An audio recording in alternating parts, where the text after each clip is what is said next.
मैं तृप्ति भटनागर आप सभी का स्वागत करती हूँ इस पॉडकास्ट जिंदगी जिंदाबाद पर, जिसमें हमने सम्मोहक कहानियों के माध्यम से विभिन्न जीवन के अनुभव और सीख प्रदान करने का एक छोटा सा प्रयास किया है। जब हम बहुत छोटे थे तब हमारे सपने बहुत बड़े होते थे। उड़ते हुए हवाई जहाज को देखकर उसमें उड़ने या उड़ाने की परिकल्पना करना। हालांकि थोड़े ही दिनों में किसी ने समझा दिया कि पढ़ोगे लिखोगे तो बनोगे नवाब। अब सारा ध्यान पढ़ाई पर। तब लगता था कि बस एक बार 12वीं अच्छे से पास कर लो, फिर प्रतियोगी परीक्षा देकर किसी अच्छे कॉलेज में प्रवेश मिल जाएगा और फिर मजे ही मजे।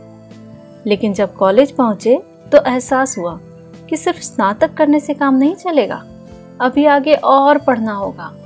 और उसके बाद थोड़ी चप्पल घिसाई, फिर एक अच्छी नौकरी, फिर एक अच्छी छोकरी या जीवन साथी, और फिर लाइफ सेट। लेकिन जब गाड़ी वहां पहुंची तो कुछ स्वतंत्रता हाथ लगी, निर्णय लेने की, अपने हिसाब से जीने की। फिर एहसास हुआ कि सब कुछ थोड़ा व्यवस्थित कर लिया जाए। थोड़ा फर्नीचर, एक घर, एक गाड़ी, इंश्योरेंस, गहने, इलेक्ट्रॉनिक गैजेट, थोड़ा पैसा वगैरह वगैरह। पता ही नहीं चला कि कब किश्तों की गाड़ी चलने लगी और उसे जुटाने में हमारी। खैर, फिर बच्चों की पढ़ाई, तो फिर बुजुर्ग माता पिता की जिम्मेदारी। सब साधते साधते समय बीतता जा रहा था और हाथ आ रहा था थोड़ा चिड़चिड़ापन, गुस्सा, कुछ स्वास्थ्य संबंधी छोटी मोटी परेशानियां। ऐसा लग रहा था मानो जिंदगी रेत के माफिक हाथ से फिसलती ही जा रही थी। एक तरफ रोकने की कोशिश करो तो दूसरी तरफ से निकल जाती थी।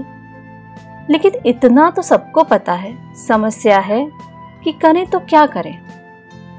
चलिए एक कहानी से इसे समझने की कोशिश करते हैं। शहर में एक व्यक्ति रहता था। वो हमेशा एक नहीं तो दूसरी परेशानियों से जूझता ही रहता था और इसी कारण वह अपनी जिंदगी में कभी भी खुश नहीं रहता था। एक दिन वह एक संत के आश्रम में गया।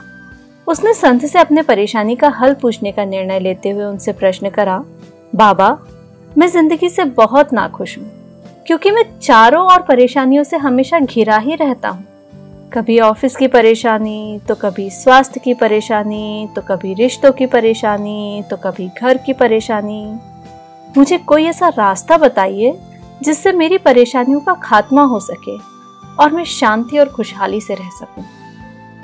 संत मुस्कुराए और बोले, अभी तो रात हो गई है बेटा, आज तुम एक काम करो, तुम आश्रम में ही रुक जाओ और तुम मेरा एक छोटा सा कार्य भी कर दोगे क्या? वह आदमी राजी हो गया। संत ने कहा, मेरे आश्रम में 100 ऊंट है, तुम सोने के लिए जाने से पहले बस उन ऊंटों को बैठा देना। संत के वहां से जाते ही उसने कार्य करना शुरू कर दिया। अगली सुबह संत जब उस आदमी के पास पहुंचे और उससे पूछा, बेटा, रात को अच्छे से आराम कर लिया ना? आदमी ने जवाब दिया, बाबा, मैं एक क्षण के लिए भी नहीं सो पाया हूँ, मैं बहुत थक गया हूँ। मैंने ऊंटों को बैठाने का बहुत प्रयास किया, कुछ बैठ जाते थे पर कुछ उसी समय खड़े हो जाते थे। एक ऊंट को बैठाता था तो दूसरा ऊंट खड़ा हो जाता था। संत मुस्कुराए और बोले, अगर मैं गलत नहीं हूं तो कल रात कुछ ऊंट स्वयं सो गए होंगे, कुछ तुम्हारे प्रयास की वजह से सोए होंगे और कुछ तुम्हारे बैठाने के प्रयत्न के बाद भी बैठ नहीं रहे होंगे, तो कुछ बैठने के बाद वापस खड़े हो जाते होंगे।